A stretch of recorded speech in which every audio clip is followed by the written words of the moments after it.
Welcome, नमस्कार, स्वागतम, आदाब। महिलाओं के विषय की जब बात चलती है तो सबसे पहले ये आता है कि बहुत सारी महिलाएं संकोची होती हैं और बहुत सारी महिलाएं निर्भीक होती हैं।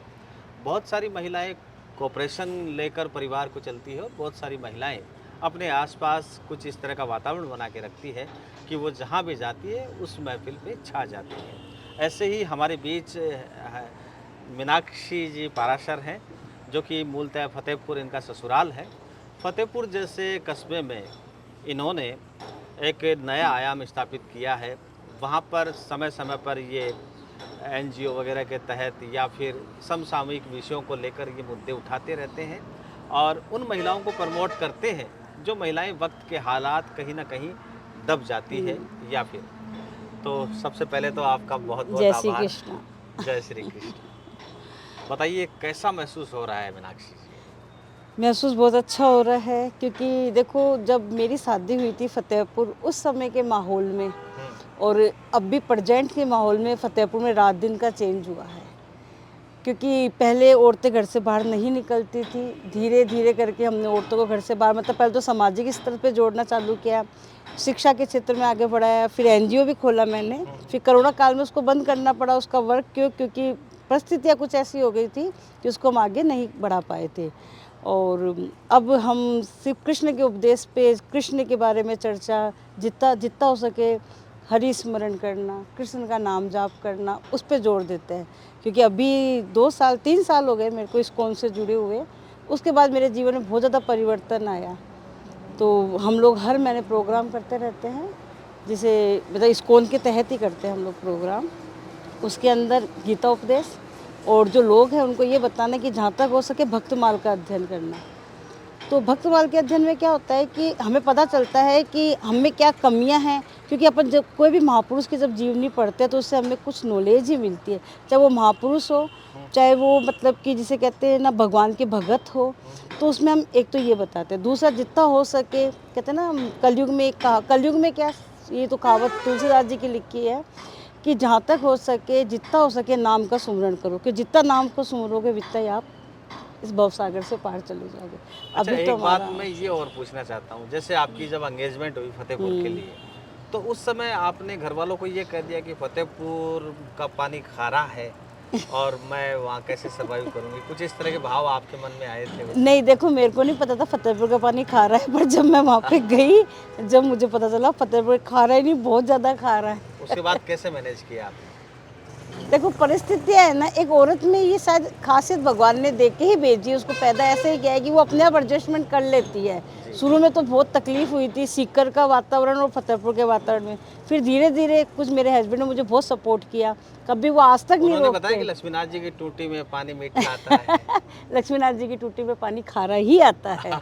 और वो बाबा का चमत्कार है कि वहाँ का उसी पानी से वहाँ का खाना बनता है। जी, जी। आप बाहर से अगर खाना बना के लाते हो, भोग लगता है तो वो बाहर के उसका नहीं लगता है, वो वहाँ पे जो बनेगा ना उस रसोई में वो भोग वहीं जी, लगेगा। जी। ये है। तो फिर जैसे आपने कैसे मैनेज किया और कैसे आपने अपने आप को सँभाला और देखते-देखते फ़तेहपुर आपको अच्छा लगने अच्छा लगा? लगा, अब तो फतेहपुर छोड़ने का मन नहीं करता है। तो देखो धीरे धीरे इसकी पढ़े वजह हुए, वकील साहब है या कोई और? नहीं देखो पारिवारिक माहौल तो मिलता ही है, उसके बिगड़ तो अपन आगे बढ़ ही नहीं सकते, क्योंकि मेरे हस्बैंड भी एजुकेटेड हैं और परिवार भी अच्छा है, ऐसी कोई बात नहीं है। मैं खुद एमए बीएड बीए बीएड गई थी, एमए भी मैंने फतेहपुर में जाके किया था।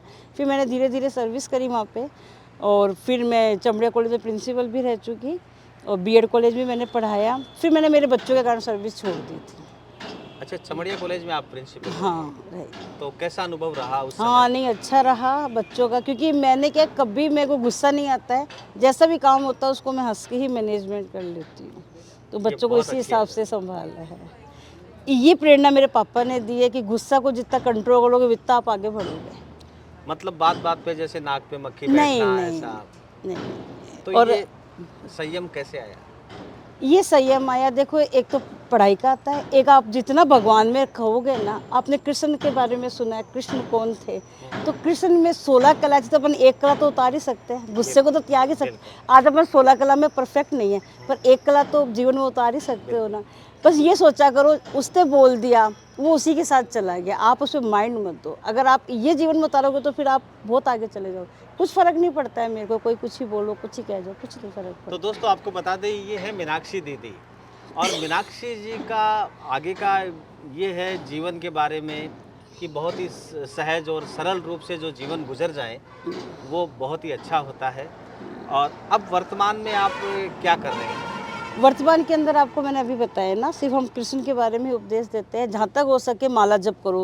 आप 16 नहीं कर सकते, आप 1 या 2 करो। हरे राम राम राम हरे हरे, हरे कृष्ण कृष्ण कृष्ण हरे हरे। ये जब आप माला का जाप करोगे हरे महामंत्र का, तो आपके जीवन में बहुत ज़्यादा परिवर्तन आएगा, बहुत ज़्यादा। मैंने खुद ने नोट किया है ये वाली बात। गुस्सा तो आप बहुत कोसों दूर ही चला जाएगा आपसे। आपको खुद को इतना महसूस, कभी भी आपको गुस्सा है ना, बस मंत्र जाप करने बैठ जाओ। आप एक बार ही बोलोगे तो आपका गुस्सा वहीं उठ जाएगा। ये मैंने मेरे जीवन का अनुभव बताया आपको। जी, बहुत अच्छी बात है। ये है। तो दीदी आपकी जो सहेलियां हैं, सखी सहेलियां जो बचपन से लेकर अब तक आपके साथ है। है, उनका नाम का जिक्र करना चाहेंगे? हाँ, क्यों नहीं करना चाहूँगी। देखो, ये इस मामले में मैं बहुत भाग्यशाली रही हूँ। मुझे फ़तेहपुर में भी सब यही बोलते हैं कि बचपन की फ्रेंड्स मिलती नहीं, क्योंकि सबकी शादी अलग-अलग होती है। बचपन की आपकी पतली-पतली फ्रेंड्स जो है अब वो मोटी-मोटी हो गई है। अब वो जो मेरी बचपन की जो फ्रेंड्स हैं, वो हमारा V6 ग्रुप है। उसके अंदर है जैसे कविता कटेवा, एकदम पतली दुबली थी, और अब देखो उसको। एक है बिंदु जैन, एक है मीनी अरोड़ा, एक है सुनीता मारोठिया, एक है सुनीता बिजारनिया, ऐसे करके। मतलब ये हम लोग बचपन से तो 6th क्लास से इनके साथ साथ हैं। आप आज भी जब बैठते हो तो कंफर्ट हाँ, महसूस होता बहुत ज़्यादा। जिसे कहते हैं ना, बचपना जी लेते हैं। एक वो नहीं रहता जिसे कहते हैं फॉर्मेलिटीज़ नहीं रहती है। है। अतः जीवन में दोस्त का क्या महत्व है? जीवन में देखो, दोस्त का तो बहुत ज़्यादा महत्व है। क्यों? दोस्त के पास बैठते हैं ना, तो आधी टेंशन तो वैसे ही दूर हो जाती है। और एक ऐसा लगता है जैसे आज हम मिले, जैसे हम लोग कल से मिले, तो हमको ऐसा लग रहा है अभी भी हम 6th क्लास में ही हैं। हम अपने आप को आंटी महसूस नहीं कर रहे हैं। अच्छा, अच्छा कोई आपको जैसे आंटी बोलता है तो अब गुस्सा आता है? नहीं आता, मेरे को तो वैसे ही गुस्सा नहीं आता है। मेरे को तो नहीं आता, कि हमें पता है हमारी एज हो गई है। पर फ्रेंड्स के बीच में बैठते हैं ना, जब ऐसा लगता है नहीं अभी भी हम 6th में ही हैं। बहुत अच्छी बात आपने कही। जब कभी मुसीबतें आए, दुख आए तो आप कैसे निजात पाते हैं? हाँ, देखो, मुसीबत, दुख, ये तो ज़िंदगी का चक्कर और चलते और आना भी चाहिए।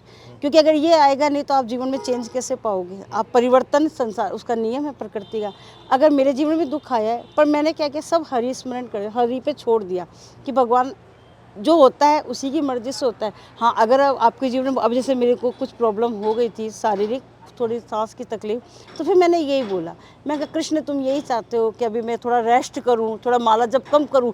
जब तूने मुझे सांस की प्रॉब्लम दे दी तो इसको मुझे दवाई लेके एनी टाइम सोना पड़ता है, तो कोई बात नहीं, जैसा तुम चाहते हो मैं वैसे रूप में ढल जाऊंगी। उसे धीरे धीरे धीरे धीरे सही कर दिया। वक्त के साथ बहुत सारे दायित्व भी आपके बढ़ते गए बढ़ रहे हैं। और जैसे मम्मी पापा की बात करें तो उसके बाद जैसे आपके भाई बहन हैं तो उनके प्रति आपके नैतिक दायित्व है। जब आप सीकर आते हैं उन्हें याद करते हैं? देखो, सीकर आती हूँ, उन्हें याद भी करती हूँ, ऐसे कोई उनको फतेहपुर भी मैं याद करती हूँ।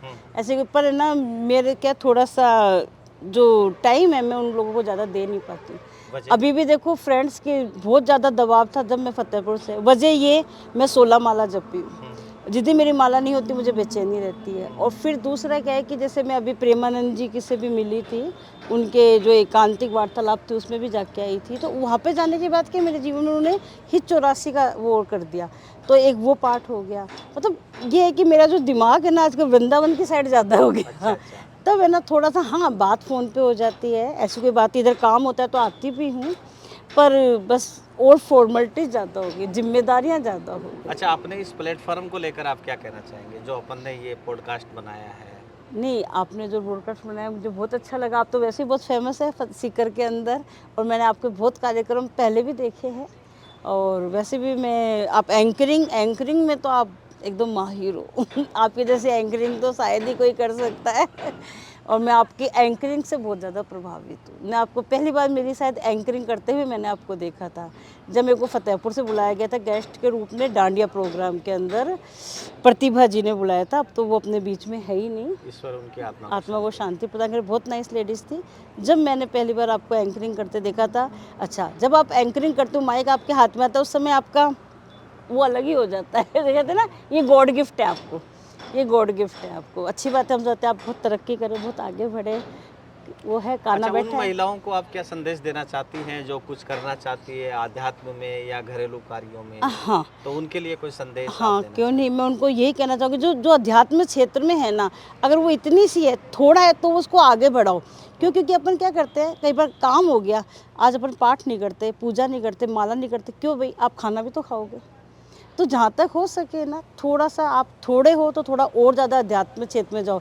अध्यात्म क्षेत्र में जाने से क्या होगा, आपकी जो मानसिक स्थिति है वो स्टेबल होएगी। तो आप फिर ज़्यादा हर चीज़ को सोचोगे नहीं, क्योंकि फिर आपके मन में क्या होगा, जो होता है ईश्वर करता है। पर ये आप कब महसूस करोगे, जब आप इस क्षेत्र में उतरोगे, जब महसूस करोगे। तो और कार्य क्षेत्र तो आपके घर के हिसाब से जैसा आप करना चाहोगे। तो दीदी, आपने समय दिया, हमें बहुत अच्छा लगा और उम्मीद करते हैं जब भी इस प्लेटफॉर्म को आपकी ज़रूरत महसूस होगी हाँ जी। तो समय-समय पर आप उपस्थित होते रहेंगे। हाँ ऐसी जी। शुभकामनाएं के साथ। जी, धन्य